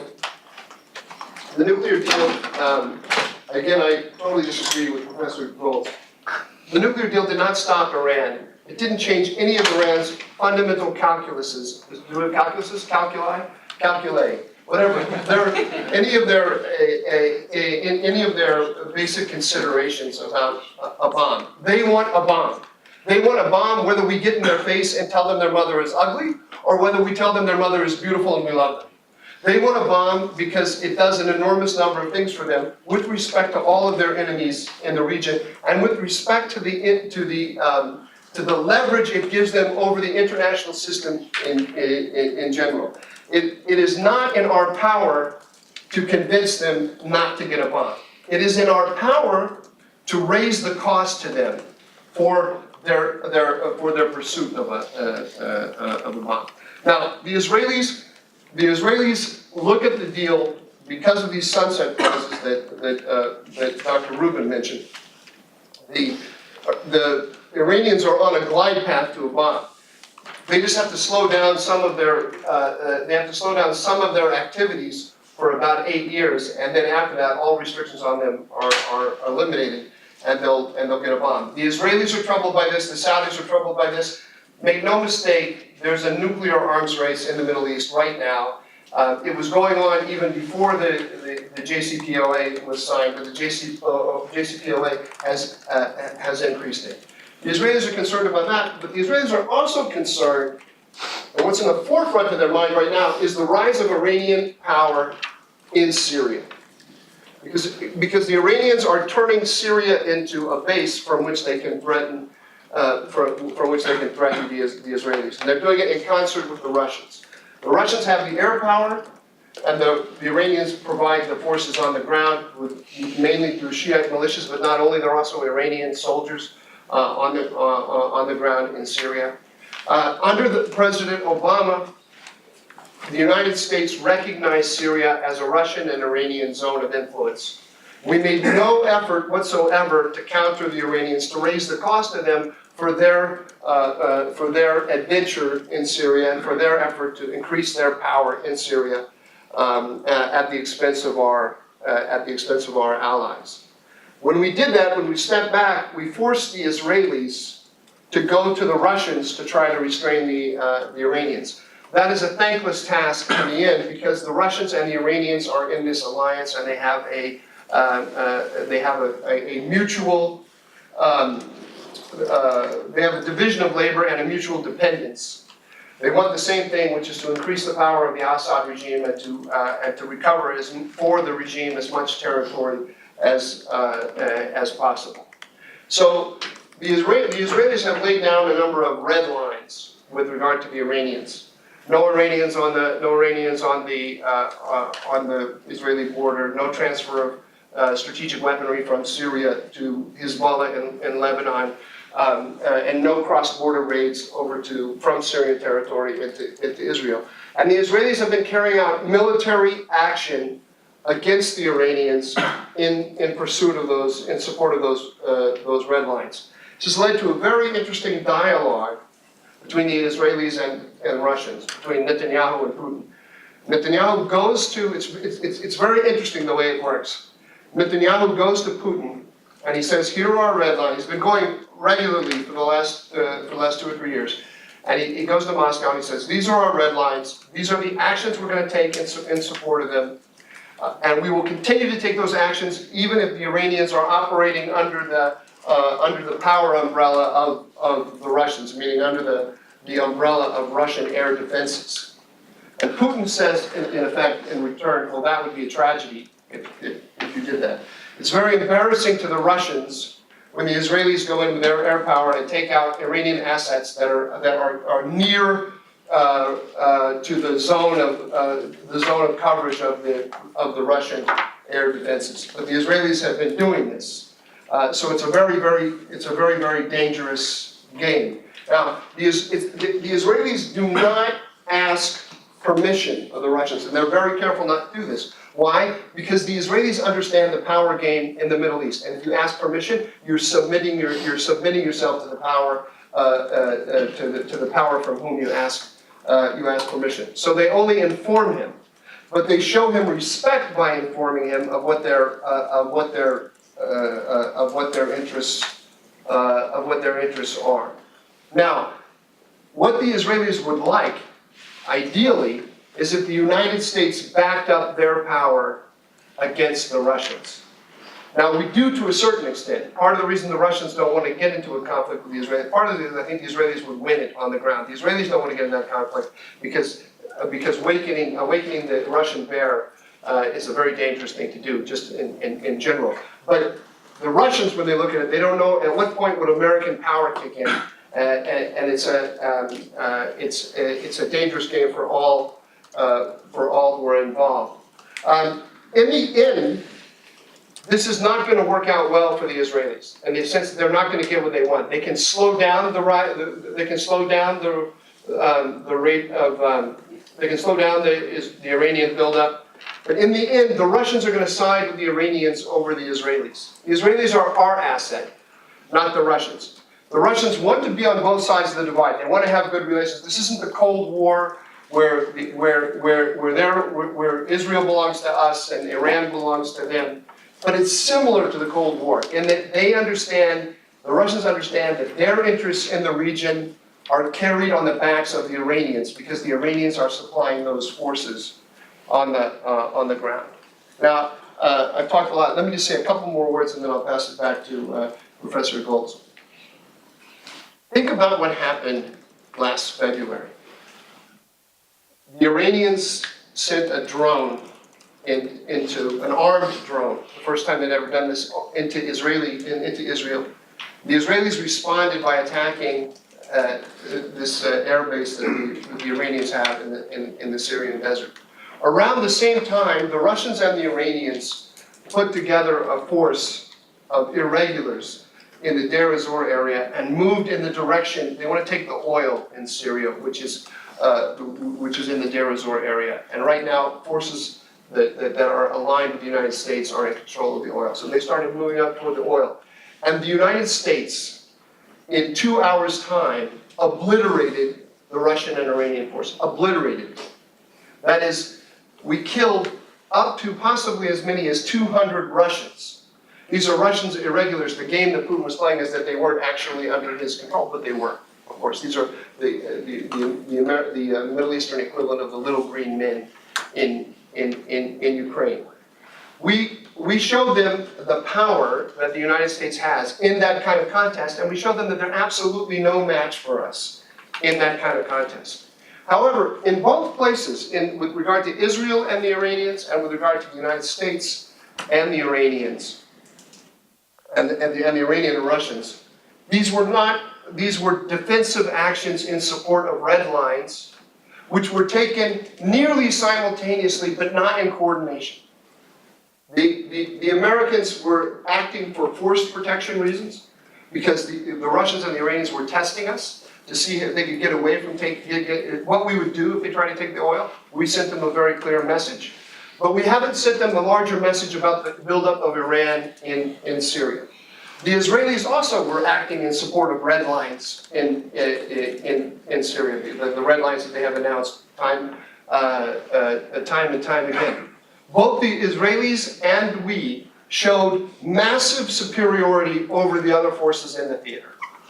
What if we combined, this is my question to you, what if we combined our forces, we and the Israelis, and we came up with a strategy to get in the face of the Russians and the Iranians and tell them that their mother is ugly and that we're going to do something about it? We could, how much more power would we have? How much pain could we cause them in Syria? Now, it doesn't mean we have to have a George W. Bush style invasion of the Middle East. Not at all. It doesn't even mean that we're going to say to the Russians that we're kicking you out of Syria. We can just define what we think is an acceptable amount of Iranian power on the ground. And we can tell Putin, and we can first do it very quietly so it's not a public contest. We can tell him very quietly that we think that they're overstepping, and that we are going to take drastic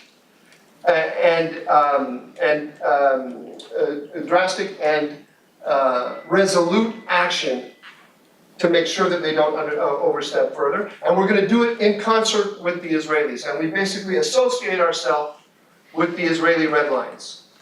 I can tell you, because the United States is a very powerful country, and because Russia has an economy that is smaller than the economy of Italy, they will sit up and take notice. They will not go to war with us. They will not launch nuclear missiles. They will sit up and take notice, especially if we've thought it out ahead of time and we have a message that is not a total war, and that is very clear, and that is something that we can absolutely achieve with the power that we have in the theater, particularly if it's in concert with the Israelis.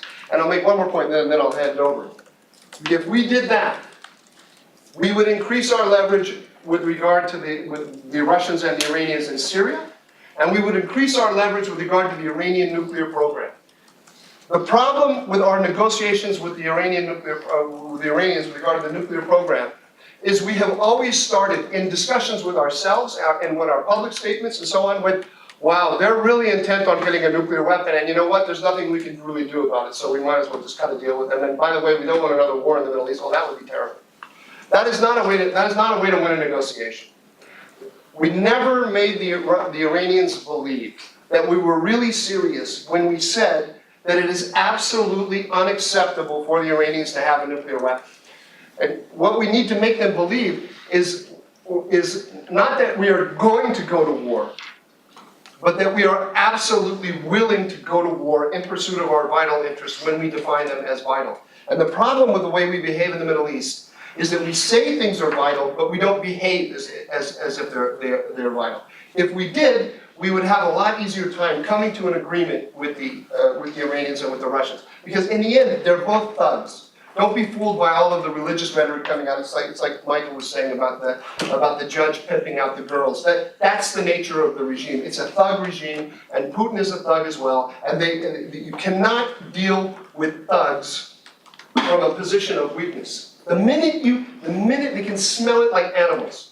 They can smell it like animals. And if you don't show that you mean business and that your word actually has value and you're going to take action on the part of in pursuit of what you say, you've lost. You've lost. And that's our main problem in the Middle East.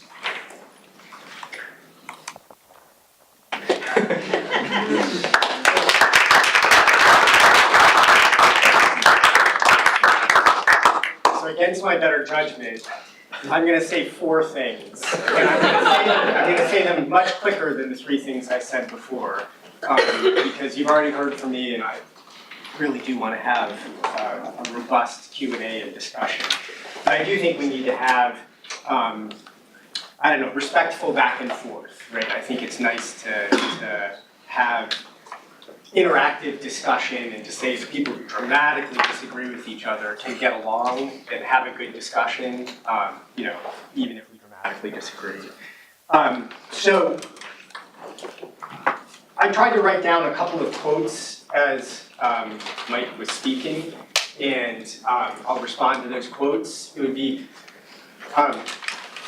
nice that this is being videotaped. Like, if I get the quotes a little bit wrong, it's not because I intend to get them a little bit wrong. It would just be I want to get them as close as possible. You could check them, but and I hope you will. But just 4 things Mike said that really kind of astonished me. So the first is, he said, you don't understand how powerful we are, we run the world. I think it's not true. We are very powerful. I actually agree with him. The United States is dramatically powerful, we're not declining. That doesn't make it a good idea to exercise our power. Like, we are the big dog, just being the big dog doesn't mean you can do everything you want. But the next words out of his mouth are the ones I want to, so we kind of agree about that. I don't think we run the world. Thinking we run the world is, that's what every conspiracy theorist in the Middle East believes, is they blame all their problems, all the bad things that happen to them on us because they say we run the world, when actually we don't. We're not responsible for their problems all the time. Sometimes we are, sometimes not, but they blame everything on us, right? And that's a problem. But anyway, the next words out of his mouth were, we have incredible muscles which we refuse to exercise.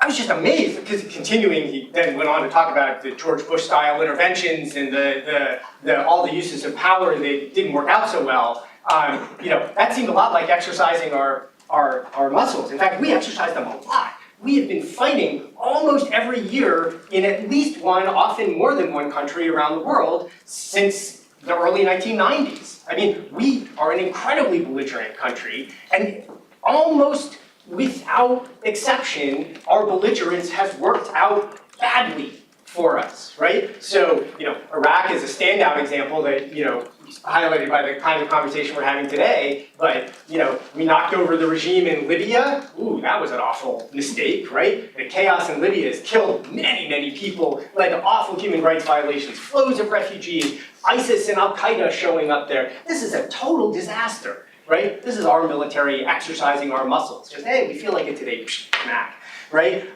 Or the long-term disasters that we've had in other parts of the world, Afghanistan, West Africa, East Africa.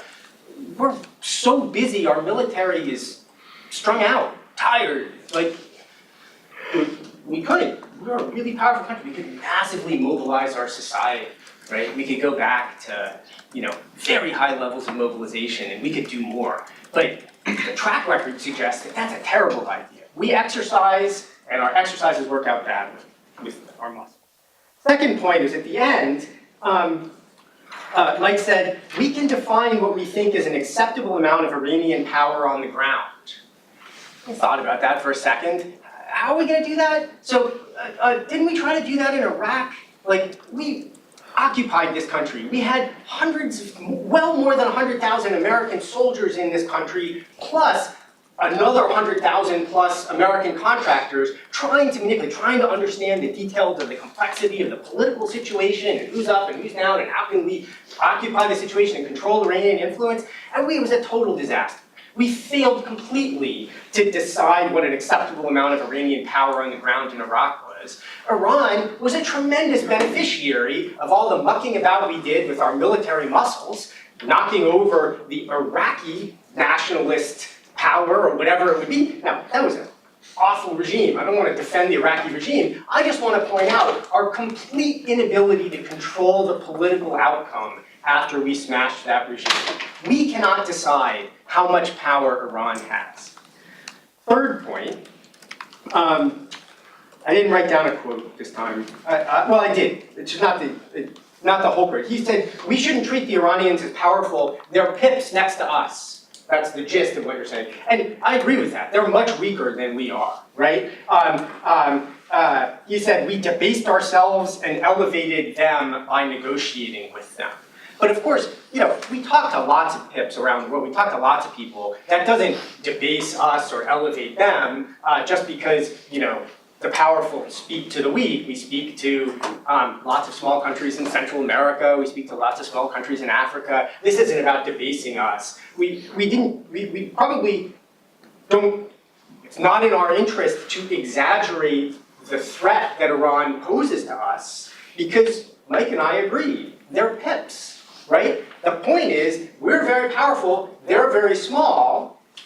We can afford a lot of Iranian running amok or bad behavior if they turn out to go that route, or maybe they won't go that route. But they don't pose a threat to us. And so if we start from the proposition that our strategy should respond to threats and protect ourselves, if we take Mike at his word, which is right, that the Iranians are pips, that means we don't need to get up in their face. You don't bother squishing every ant at the picnic, right? And I don't mean to say the Iranians are ants or whatever. It's just that it's the power differential between the person and the ant, right? The Iranians are a proud tradition, a culture that goes back thousands of years, all of these things, that's absolutely right, but they just don't pose a threat to us all the way on the other side of the world. Last thing that I want to respond to is the proposition that Mike floated that says if we don't intervene, we have to intervene through proxies. That we have to somehow try to control and shape the situation. And that's just not true. Like, I think we don't have a dog in the fight. Hopefully it won't be a fight. Doesn't matter to us if it's a fight. We sit back, we let them try to sort out their own problems. We don't have to manipulate anything through proxies. So he asked, the quote is, which son of a bitch do we work with? And my answer is, none of them. Right? Why do we have to have an alliance? Why do we have to manipulate this region? Why do we have to get in bed with some son of a bitch? I'll say, I wouldn't call him that myself, I'm quoting, but I'll just say, I don't want to buddy up or make friends or rely on any of these countries that I consider unreliable, often mean-spirited, not helpful to us. They make bad choices, get things out of control for us when they feel like we have their backs. Let's let them be responsible for this. Let them make reasonable choices. We don't have to pick. I say pick none. All right, that's enough for me. Please, let's have questions. So instead of right Mike and left Mike, good Mike and bad Mike? We all disagree and all, I'll say that. Let's give it up for Professor Gholz. All right, we'll do questions now. We'll start with students.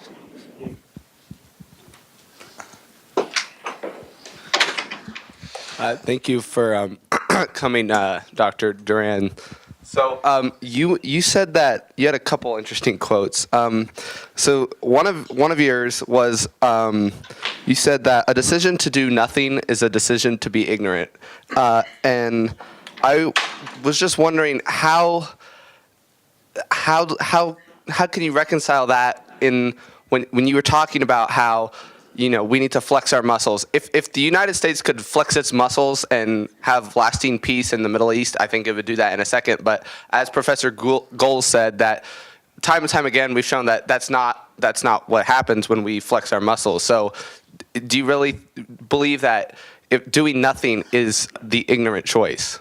There's a dynamic going on in the region. Russia and Iran, the power of Russia and Iran is rising. So if we do nothing, we are effectively allowing it to rise. We are putting our power on the sidelines and letting that dynamic go wherever it will go. And it's very obvious where it's headed. It's headed to a Russian and Iranian victory in Syria. So my question is a Russian and Iranian victory in Syria in the interest of the United States? Now, Professor Gholz said something very interesting. He said, it doesn't matter. It doesn't matter. I believe that, in fact, recent events, very recent history, shows us that it matters to us a great deal. It matters to us in the following ways.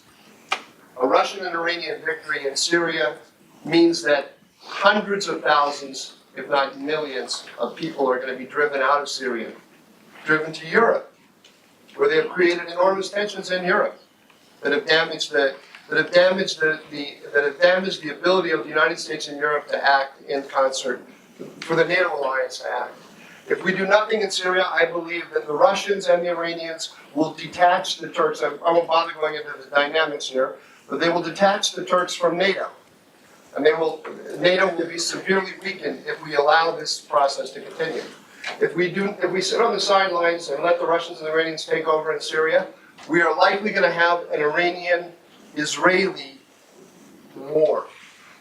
Let's say, let me choose my words a little more carefully. The chance of an Israeli-Iranian war rises dramatically. Is an Iranian-Israeli war good for the United States?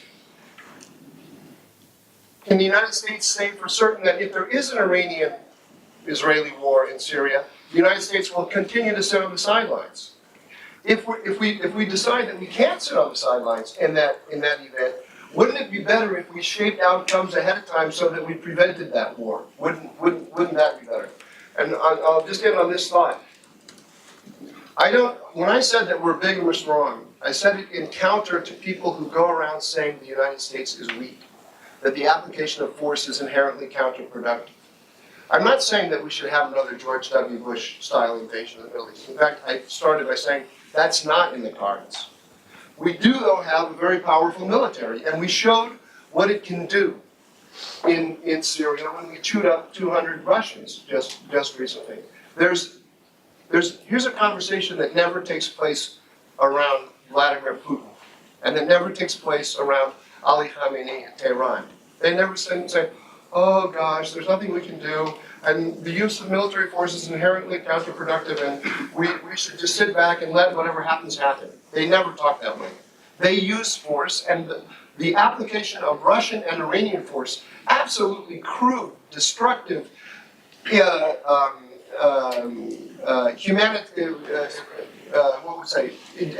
indiscriminate use of force against civilians has been very beneficial to them. Their power in the region has risen considerably. So my point is not that we need to go try to reshape whole societies. My point is that we do have the power to strip a country the size of Iran of certain capabilities, particularly in Syria. Can't necessarily change the way they see the world, but we can raise the cost to them for their behavior. I'm sorry to say one more thing. Here's an example of the United States not behaving like a great power. The Iranians have put missiles in Yemen that can hit Riyadh, our ally. That's a massive use of force by the Iranians. The Iranians have no history of significant relations in Yemen. They have they can't claim that this is self-defense and that there was some vital Iranian interest that was being threatened in Yemen. It was a provocation, and it was an expansion of the Iranian role in the region, and it was an expansion of their role that threatened our ally. And what did we do? We did nothing. We started a negotiation. That's not how we should be behaving. If they're gonna act in a provocative way, like in that kind of provocative manner, we need to make them pay a price for it. And that's what I'm talking about. A kind of limited use of American power designed to change the calculus in Iran. Not to remake the whole society or anything else, just to change the calculus. Just an answer to the question very briefly. When it comes to the idea of the U.S. holding back or doing nothing, first of all, I agree that we are playing a different game than the Russians are or the Iranians are.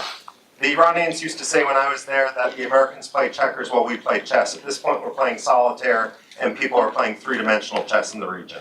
Number two, one of our problems oftentimes is the indecisiveness which surrounds our use of power and our desire to compromise or come down the middle. When you have a hornet's nest, you have two good options. One's to leave it alone, the other's to get rid of it. But we often take that third compromise option of sitting underneath it, lightly tapping it with a stick. When it comes to another idea of doing nothing, what I worry about this isn't in the military aspect, but in the diplomatic aspect.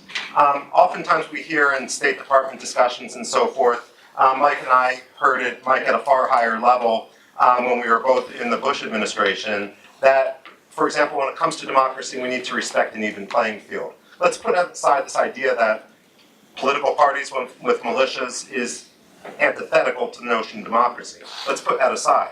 The whole point is if everyone is willing to sort of support their proxy, and the only people who don't get active support are those who ally with the United States, then anyone who allies with the United States is at a competitive disadvantage. Where I disagree a little bit with, well, I disagree significantly, I guess, with Professor Gholz is when it comes to alliances in the region, look, there's no angels in the region, but I think that just from a realist perspective, alliances have an intrinsic value that they shouldn't just be dispensed with willy-nilly. And one of the other issues I disagree with, basically, why we can't simply remove ourselves from the region goes back, and why I disagree a little bit more broadly with your points, is because it discounts the notion of ideology as a motivating factor as opposed to, again, grievance. We didn't respond after Al-Qaeda struck us in 1993 at the World Trade Center. We responded after, and yet Al-Qaeda struck again in 1998.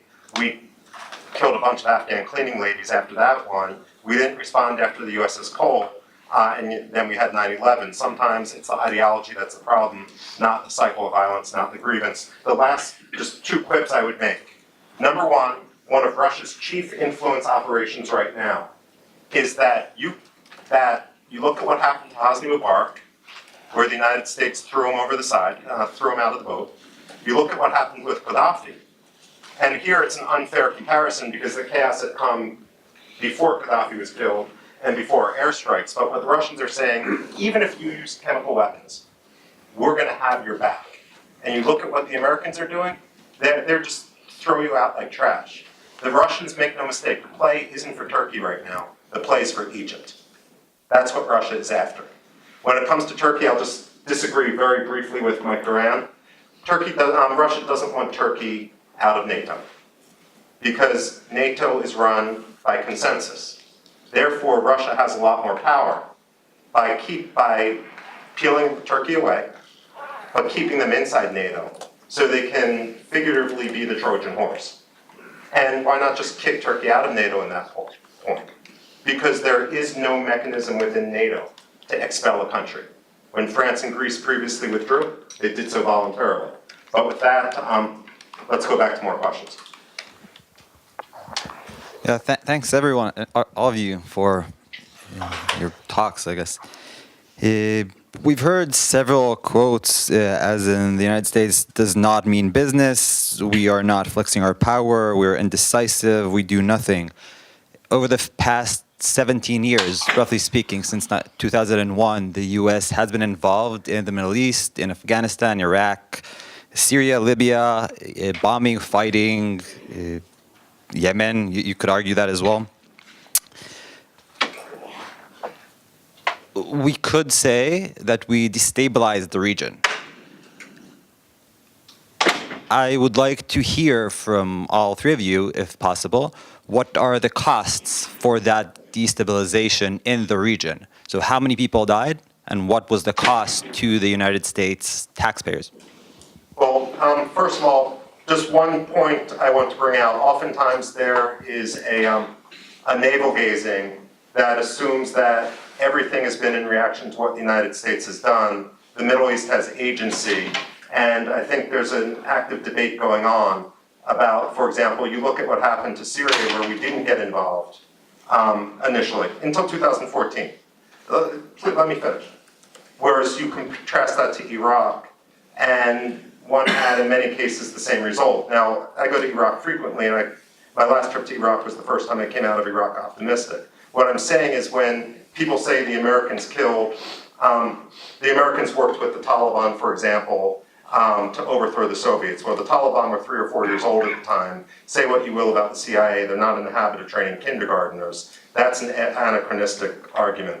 When it comes to what happened in the Middle East, you know, and Condoleezza Rice has said this as well, a woman with whom I don't often agree, in that you look at the past 60 years before 9/11, and the Middle East was hardly a paradigm of stability when you count the Algeria-Morocco war, all the Arab-Israeli wars, the Turkey-Syria conflicts, and so forth. The fact of the matter is there have been internal problems within the Middle East that have absolutely nothing to do with the United States. Whether the United States has failed to solve those problems or not is a different issue. When it comes to Iraq in particular, I could go in, if I'm asked, about why for the first time I'm optimistic about the future of Iraq, but I would point out that with President Truman in Korea, if anyone goes down to the Truman White House in Key West, you see any numbers of political cartoons, criticisms, poll numbers about how Truman got the United States into a war with no end in Korea, how he tried to bring democracy to a foreign culture, how he left office polling as one of the most unpopular presidents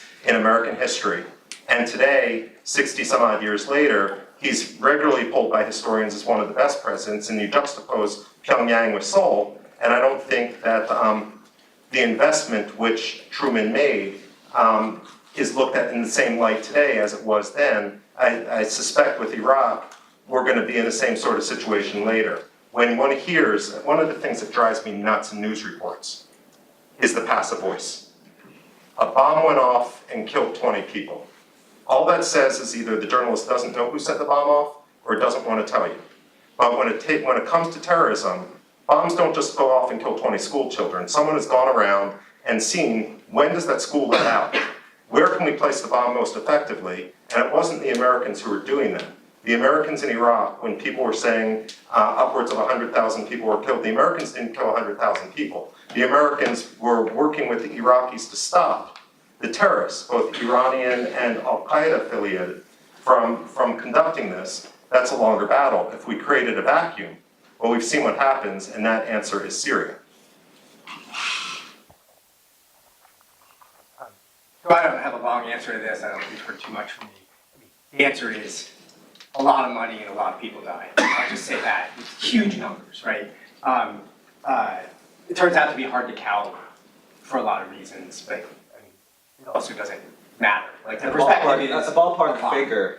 What would be useful, I think. So, you know, when the cost of the Iraq war by itself, I like the CBO estimate better than the Stiglitz and Biltman's estimate or whatever, but, you know, it's in the low trillions is a reasonable number to think about, right? It's a lot of money. And in terms of numbers of dead, I don't have a realistic, like, it's not 100,000, it's a lot. It's a lot more than that. And, you know, this turns out to depend on if you count breakdown of like public health systems and things like that as part of the cost or not, right? So, but it's a lot of people. One thing I would like to say, just quickly picking up on something Michael said, I like a quip that Phil Gordon made originally, but that, you know, if you look at various interventions in the Middle East, right? So in Iraq, we intervened and occupied, it was a disaster. In Libya, we intervened and didn't occupy, it's a disaster. In Syria, we didn't intervene and didn't occupy, it's a disaster. Maybe the lesson is we don't control the outcome, right? Does that mean that policy has no value? Seriously. Well, some policies could have values, but this particular set of policies, deciding whether our intervention will determine the good outcomes of countries that are powder kegs, no, we can't control. Aren't we intervening in Syria? Since 2014 or not? We have So troops on the ground that are bombing. We have to It move seems on like to other intervention. questions. Yeah, fair. I mean, yes, we have some role in Syria. Yes, some, but it's not. Especially east of the Euphrates. Do you want to give an estimate of deaths in dollars? No, I'll give a quick, We do need I'll give a more quick, questions. Yes. I'll just very quickly respond though to one aspect of the question. Yes, we have intervened significantly, absolutely, with varying degrees of success depending upon what you define as the American goal. My point was that we have not countered the Russian and Iranian alliance, and I think it is in our interest to counter the Russian and Iranian alliance. And I believe that it's in an American interest, it's in the interest of our allies, and I also believe it's in the interest of the region as a whole. If we follow Professor Gholz's policy advice, and we just pull back and leave the region to its own devices, there's going to be a vacuum there, and the vacuum will be filled by the Russians and the Iranians. And we have before us a very clear laboratory for understanding what that looks like. And that laboratory is Syria, where you have 10 million plus people displaced, 500,000 plus people killed in the most horrific way. Who knows how many have starved, and so on. I laid that primarily at the feet of the Russians and the Iranians, and they have no vision for rebuilding that country at all. They have a vision for dominating the people who remain and driving anyone who might possibly one day be against them out of the country. I don't see how that's in our interest on any level, strategic, humanitarian, any level you want. Well, first I'd like to say thank you to all three of you for coming to Notre Dame today. This question is open to all three, but particularly targeted at Dr. Rubin and Dr. Gholz because of your discussion of the JCPOA. Given what we've learned since the agreement, the secret deal that Iran has made with the IAEA, the secret sites at Natanz, the two heavy water violations that Iran has been accused of, President Rouhani's bellicose rhetoric regarding their nuclear program, I would ask if you had an hour in the Oval with President Trump, excuse me, an hour with President Trump, and you could convince him either way on May 14th whether or not to certify, what would you say? How would you incorporate this information, and how do you see it projecting in the future? The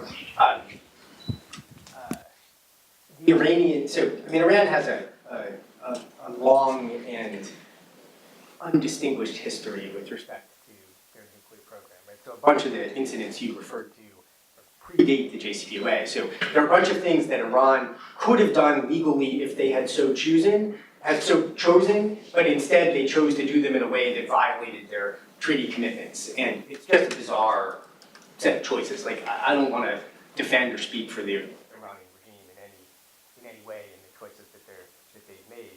You know, what would I tell President Trump? I would tell President Trump you should certify that they are, as the IAEA has said over and over again, they're complying with the agreement as it exists. The agreement is not everything we could possibly want from Iran, but the agreement is productive for what it is. We should keep it. And I don't think I would convince him, but I think that's true. And if he's mad at the Iranians for other things, if he's mad at the Iranians for testing ballistic missiles, that doesn't have anything to do with JCPOA, right? I'd prefer if they didn't have a mechanism to stop them.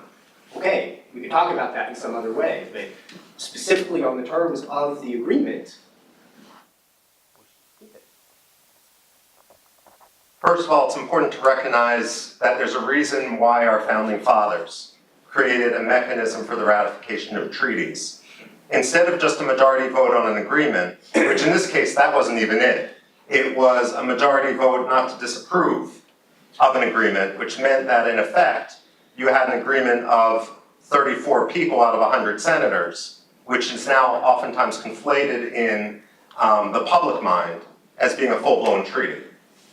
I regret that when this was being negotiated, Secretary Kerry didn't simply say, and use this to his advantage, we have a mechanism for treaties, and therefore I'm never going to get past the Senate unless you give some ground on this, give some ground on that sort of thing.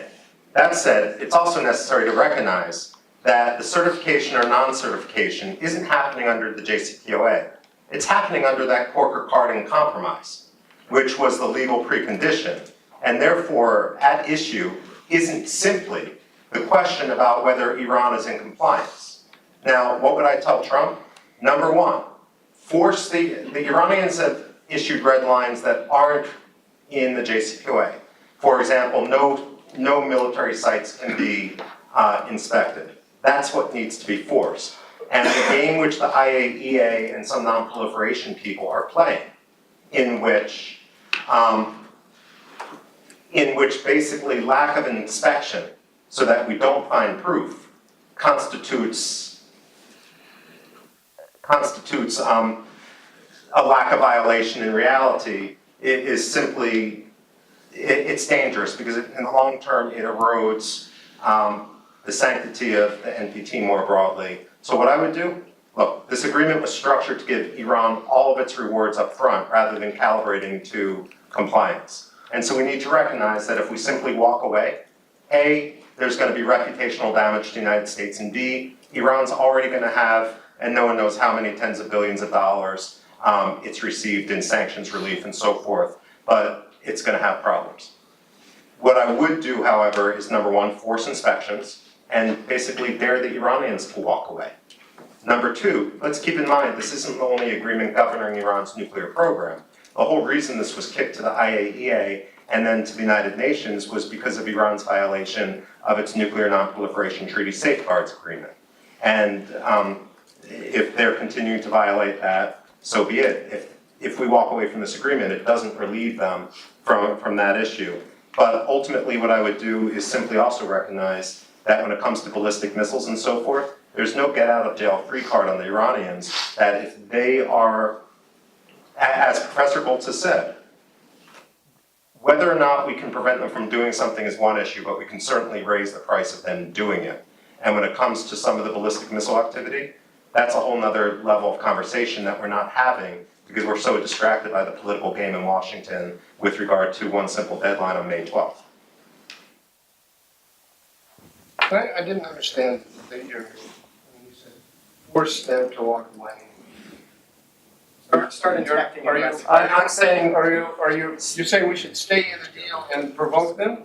Or are you saying we should leave the deal and provoke them? I'm saying that we should actually enforce the deal to the maximum ability, because the Iranians have said that they won't allow that to happen. I mean, basically letting the Iranians conduct their own inspections symbolically once at their military site is like saying, I can get up here and certify that there is no steroid use in the National Football League.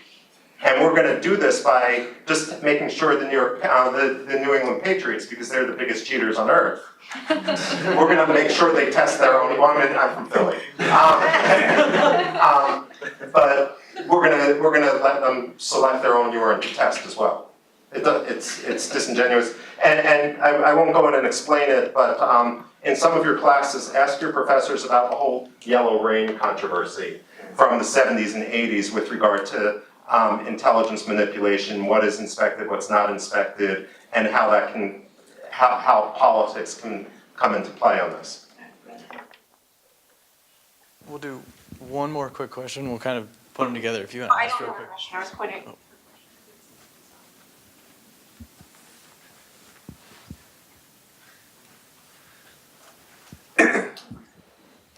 Thanks to all three of you for the debate today. Dr. Rubin, you mentioned a lot about Iranian ideology, and you said that you thought the goal of the JCPOA was to privilege reformists, but that you ultimately weren't a fan of the JCPOA. So my question is there a conceivable way in which we could promote ideological change? And to kind of bring Israel into the question, in May of last year, I think Hamas released a new charter. Do you think that this represents somewhat of an ideological change in comparison to what the leaders believed in 1988, or do you think this was just purely a political move? Well, second question, the answer is no, and many of them have since renounced it, but I'm going to bump that to Michael Doran. I'm a bad neocon because I haven't been to Israel in a decade. Bad Jew. Yeah. Well, that's fixing to be. But with regard to the first question, one of the reasons why I don't buy into the whole reformer versus hardliner thing is because I see a game of good cop, bad cop. To be a reformer, you have to buy in wholeheartedly into the philosophy of Ayatollah Khomeini. And one of the reasons I don't believe in muddle-through reform is because the Islamic Revolutionary Guard Corps exists to stop any sort of muddle-through reform. Now, we often talk about what we do know in Iran. What we don't talk about is what we don't know in Iran after 39 years and however many billions of dollars have been spent on intel. One of the things we don't know, we always talk about hardliners and reformers, we don't know the factional division within the Islamic Revolutionary Guard Corps. That comes into play when it comes to notions of deterrence. Who's actually going to have the weapons? I believe that Iran isn't suicidal. My biggest fear is that what happens if they're terminally ill. We don't know who's a true believer in the Islamic Revolutionary Guard Corps, but whoever has the nukes would most likely be the most ideologically pure. And then if you have a situation like Ceausescu in Romania in 1989, or Gaddafi in Misrata in 2011, where the whole world is collapsing upon them, why not launch a few missiles? That's what Gaddafi did. Just out of spite. Is anyone going to retaliate against a country that already had regime change? The point of this is my strategy would therefore be to try to exploit differences, which we would need to identify much more directly within the Islamic Revolutionary Guard Corps to turn that organization on itself. And there's an opportunity here because the Supreme Leader has cancer. He's allowed himself to be filmed getting treatment for prostate cancer, and Ayatollahs, they live a long life, but they don't live forever.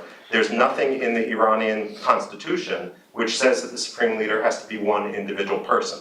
Now I'm going to turn this over to Mike, but I do want to bring up one point in answer to your question about Syria, and one more broad point about the Middle East. Oftentimes we conflate intervention in the Middle East with nation building. One place where I differ from other people at American Enterprise Institute and elsewhere, and AI doesn't take institutional positions, is there's a decision to go to war, then there's a decision to nation build. I can't point to a lot of success in American nation building, and 90% of our investment in terms of blood and treasure have been in that regard, with regard to Afghanistan, with regard to Iraq and so forth. That's where I would pull back. When it comes to Syria, one of the things I know is that the only Air Force conducting operations over Syria until September 10th, 2014, when President Obama announced the start of US air operations, was the Syrian Air Force. Not one single time did they bomb the Islamic State capital of Raqqa. Instead, they were dropping barrel bombs to create the refugee flood. The point of this is that while we look at people fighting the Islamic State, when we look at the Russians coming in to say they're going to do it, the Turks coming in to say they're doing it, what I see many people, including the Russians, want in the region is a polarity. They want a stark choice between their proxy and the Islamic State. And the Russians hardly bombed the Islamic State, they bombed the other factions. So that people have no third alternative in the region, and that's one of the reasons why I say, even if the United States isn't involved, that the problems in the region, I simply don't think are because of us. Did you want to say something? No. Go say it. No? Okay, sorry. I want to say more. I just want to reinforce what Michael just said about the polarity. I think that we have a laboratory for what happens when America pulls back in Syria, but we also have it in Iraq. President Obama pulled our forces out of Iraq on the basis of the kind of calculations that I think Professor Gholz was advocating.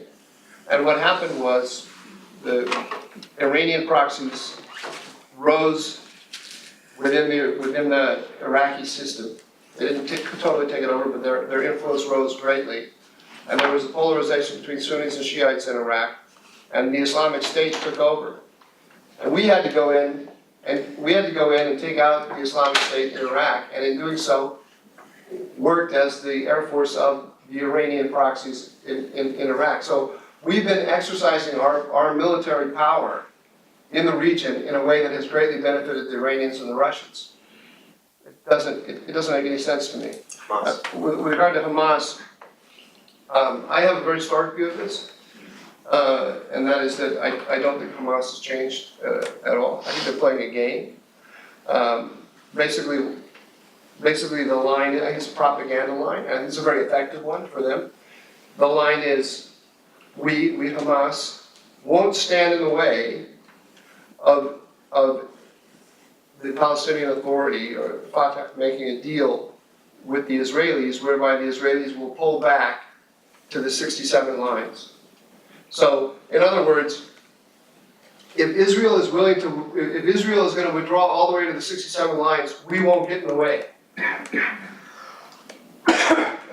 The apologists for Hamas in the West are presenting that as an acceptance of Israel. It's not. All they've said is we're not going to get in the way of them pulling back to the 67, which is not going to happen.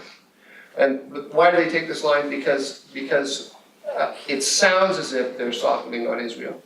And they then get much more diplomatic interaction from all kinds of parties who want to spin that, who are either naive, there's a lot of that in Washington, or who understand that it's a game Hamas is playing, but they think it's, this is a way of sort of roping them into the system, and they'll moderate over time. But we've had a lot of experience with these kind of organizations, and we know what they look like. The PLOs, or the Fatah is a great example. We know what it looks like when they actually accept the existence of Israel, or when they accept the United States as the American-led order.